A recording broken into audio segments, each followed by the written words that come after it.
Bonjour tout le monde, alors on se retrouve pour la 11e vidéo déjà de montage pour débutants. Là on va attaquer une petite série de montages de nymphes, les nymphes perdigones d'origine espagnole. D'ailleurs à ce propos, je vous conseille d'aller dans les commentaires de cette vidéo. J'ai trouvé un lien sur internet assez intéressant. J'ai demandé au propriétaire de l'article si je pouvais utiliser, il m'a accordé de pouvoir le mettre en lien dans ma vidéo, donc vous pouvez aller sans autre, c'est super intéressant à lire, ça explique un peu voilà, l'historique de la perdigone et d'autres mouches avec des grands noms connus de la pêche, donc intéressant à lire. Voilà, ça c'était pour la petite aparté. On revient à notre montage, donc ces nymphes sont montées sur des hameçons droits, comme vous pouvez le voir, ici bille tungstène.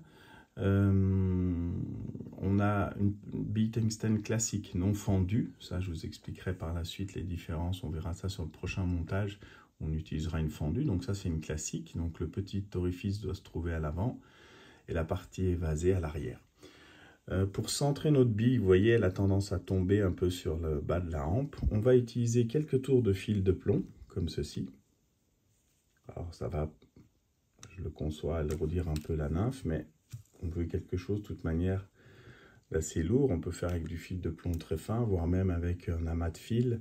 Ça, je vous l'ai déjà fait voir, je crois que sur une précédente vidéo. Donc on vient ensuite pousser notre plomb à l'intérieur de la partie évasée de la bille afin de centrer celle-ci.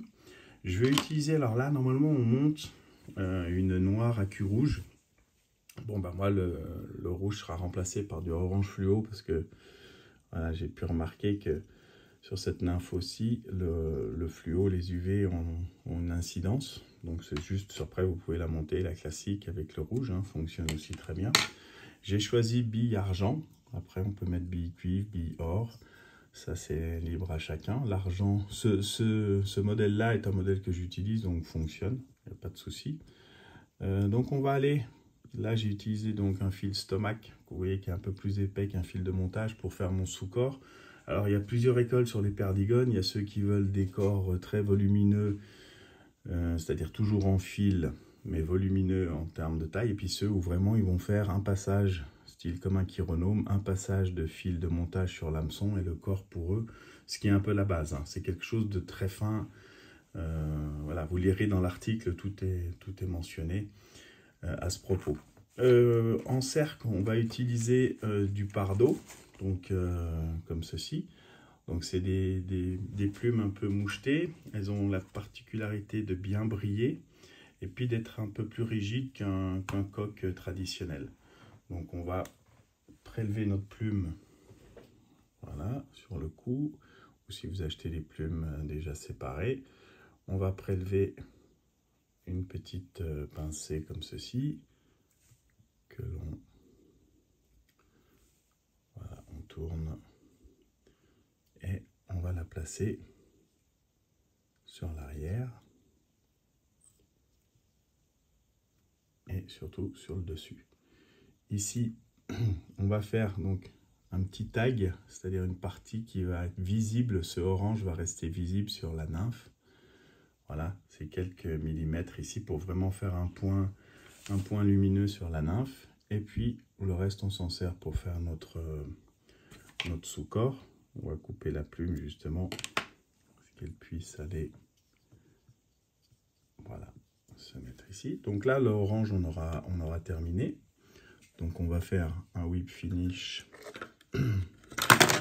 Hop là, un whip finish ou une demi-clé, c'est comme vous le souhaitez. Donc c'est vraiment quelque chose de très simple, hein, mais c'est très, en termes de pêche, c'est très productif. Ensuite, j'utilise un fil noir. Et puis, on va venir recouvrir la partie orange qu'on ne veut plus voir. Donc moi, je vais m'arrêter à peu près ici. Et là, ça va être des allers-retours pour justement masquer ce fil et grossir un peu le corps. Alors là, on va avoir quelque chose, on va dire, c'est pas très volumineux, mais ça reste quand même pour, comme je vous l'ai dit, il y a différentes écoles de perdigones. Il y a ceux qui veulent des corps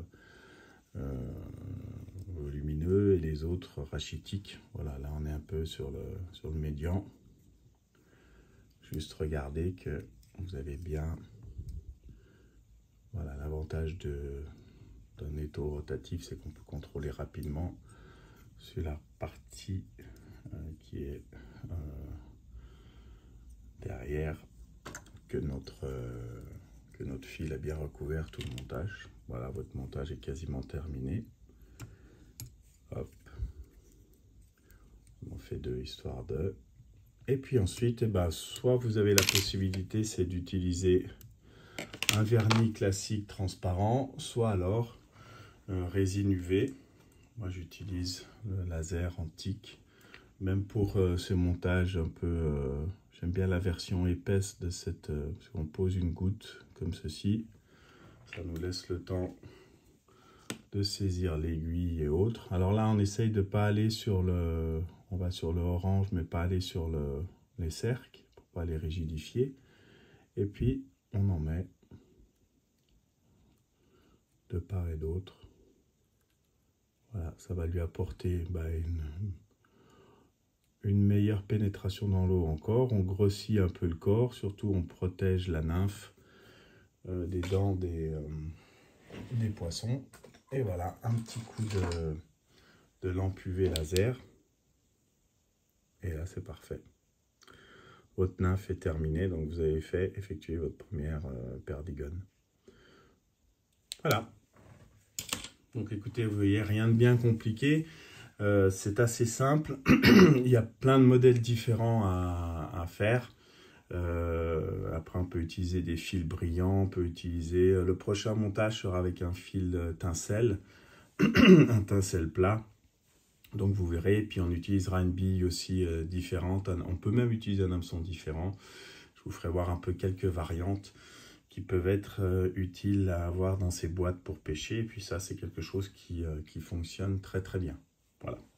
Allez, merci, au plaisir pour une prochaine vidéo. N'hésitez pas à liker, à partager et puis surtout à commenter. Et si vous avez besoin d'informations, n'hésitez pas, j'essaie d'y répondre toujours au plus vite. À bientôt, merci.